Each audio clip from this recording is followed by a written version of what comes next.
Most men go their entire lives without hearing what I'm about to tell you, and the ones who do, their confidence, their intimacy, and their relationships change forever. Hello, my friends. Today, I'm giving you advice that most men will never hear from a doctor, a partner, or even an older, more experienced woman. This might be the kind of conversation that makes you shift in your seat a little, but I promise you, if you stay with me, it will completely reshape how you think about intimacy, connection, aging, and your confidence as a man. Before we dive in, do me one quick favor. Hit that like button, subscribe to the channel, and tell me in the comments where you're watching from. I love seeing this community grow, whether you're tuning in from a busy apartment in a big city, a quiet small town, or sitting comfortably in a retirement community. Now, let's talk about something most older men never learn. Here's the truth. Intimacy does not retire. Passion doesn't come with an expiration date, and connection, real connection, actually becomes deeper the older you get. Yet I see so many men in their 40s, 50s, 60s, and even 70s who quietly give up. They think they're too old, they think their body has turned against them, they think they're supposed to slow down or disconnect. But here's the myth we're going to break today. Bedroom challenges are not just age. They're often tied to habits, small, fixable, practical habits that can change starting right now.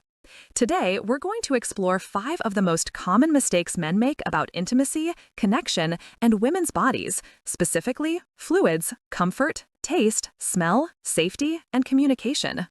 These topics feel taboo, but every man asks me about them privately.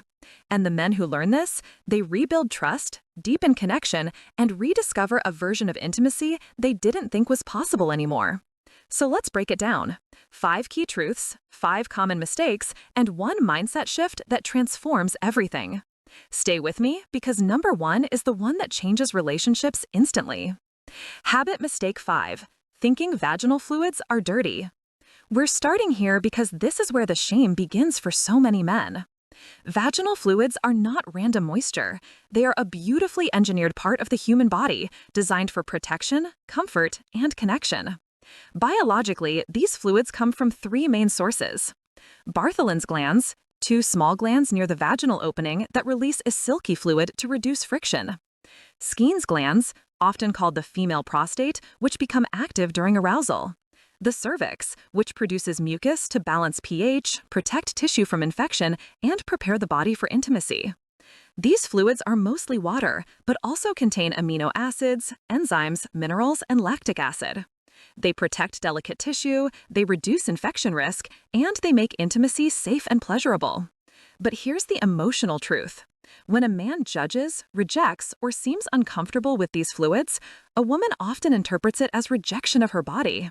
She feels embarrassed, she feels unsafe, and she feels like she has to hide a perfectly normal biological response. So here's the shift you need to make. Don't see fluids as dirty. See them as a sign that her body feels safe, connected, and open to you. This one mindset change alone repairs years of silent tension in relationships. Habit mistake 4, ignoring taste and smell. This is the number 1 private question men ask me behind closed doors. What about the taste? What about the smell? Is something wrong? Here's the medical truth. Variation is normal. Every woman tastes different. Every woman smells different, and those variations change based on diet, pineapple, citrus, and hydration, lighter, fresher taste, garlic, onions, alcohol, caffeine, stronger edge, hormones, around ovulation, neutral fluid, around menstruation, slightly metallic due to iron, after menopause, fluids may be fewer or more acidic. Stress, sleep, medications, and hydration also play a big role. And here's the part men often misunderstand. If there's a sudden unpleasant change, especially with itching, discomfort, or discharge, it's usually something simple, like a yeast infection or bacterial vaginosis. These are common, treatable, and not a reason for embarrassment. The mistake is treating normal variation like something shameful. Gentlemen, listen carefully. Acceptance is more attractive than criticism. Nothing creates connection faster than making your partner feel normal, safe, and valued. Habit mistake 3. Overlooking safety. Let's go straight to the point. Men ask this all the time. Is it safe to swallow fluids? For healthy couples, the answer is generally yes. These fluids are mostly water, enzymes, and protective compounds. They are biologically less risky than sharing a drink or kissing someone who has a mouth sore. But here's the medical caution. Fluids can carry sexually transmitted infections, just like semen or blood. That includes chlamydia, gonorrhea, herpes, syphilis, trichomonas, HIV. And the risk is higher if either partner has an active infection, there are open sores, bleeding gums, or ulcers in the mouth. This doesn't mean panic. It means awareness. The mistake men make is assuming no symptoms means no risk. The solution is simple and practical. Test together. Twice a year is a healthy routine. Use barriers in new relationships. Communicate openly. True intimacy isn't about risk. It's about trust and safety. Habit mistake 2. Staying silent out of embarrassment. I've seen marriages fall apart not from illness, but from silence. A change in smell, a hesitation with fluids, questions about oral intimacy. Left unspoken, these turn into guilt and shame. Biologically, a woman's body changes throughout life. After menopause, after illness, after childbirth, after changes in diet or medication. Fluids change too. That is normal.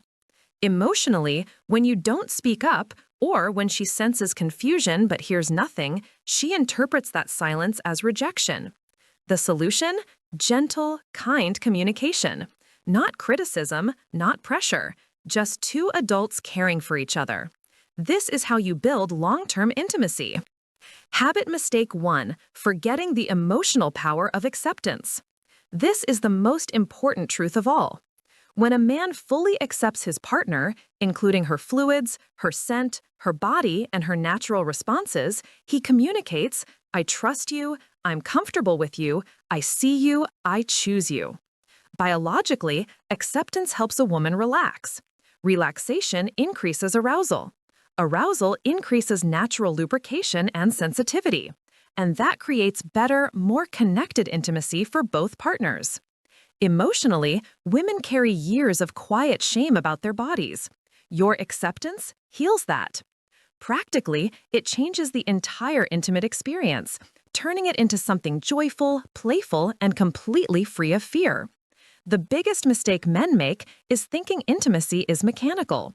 In reality, the strongest performance enhancer is emotional safety. The 3-step action plan. Now, here's what you actually do with all this. 1. Have the health conversation. Suggest testing together. Twice a year is normal and healthy. It's not mistrust, it's partnership. 2. Pay attention without judgment. If something changes, suggest a shower together. Encourage hydration. Support her in seeing a doctor if needed. 3. Practice acceptance. Her fluids are not dirty. Variation is normal. Her comfort grows when she feels fully accepted. You might still feel a little shy about this topic, and that's okay. But let me reassure you, every man asks me these questions. Every couple faces the same concerns. The ones who talk about it honestly, their relationships grow stronger than ever. Remember this, safety doesn't kill romance, it creates trust. And trust makes passion last for decades. Your 50s, 60s, 70s, even your 80s can be your most connected years if you let go of shame, embrace acceptance, and care for your health together. Don't waste money on gimmicks. Care for your body, talk openly with your partner, and allow yourself to experience intimacy without fear. If this message helped you, please hit like, subscribe, and share it with another man who needs to hear this. And tell me in the comments, where are you watching from and what topic should I cover next? I'm Dr. Lina, and remember, passion doesn't expire, and neither should you.